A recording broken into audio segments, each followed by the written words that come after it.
Danışdan öğrendi. Heh, davay danış. Alo dine. Özür dilerim.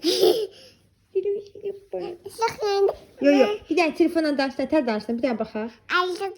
Mama. Yo danış sonra. Mama. Maybe Yo sen bir tane danış. Alo. Neter diyorsun?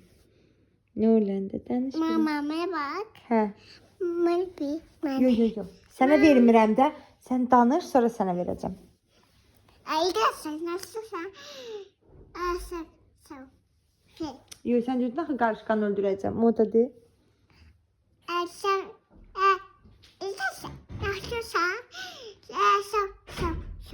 Niçin soğulaşdın sen? Hiç karışkanı öldürmedin ki. Sen dirdin axı bir. Sen kaçkar ürdürdüm ben sen kaçkar ürdürdüm de. Bəs sən belə gülürdündən niyə gülmədin? Bəs qəşəng danış da, məncə bu nə danışmaqdır? Hamısı sən qoyacaq, olmadı ki bu elə.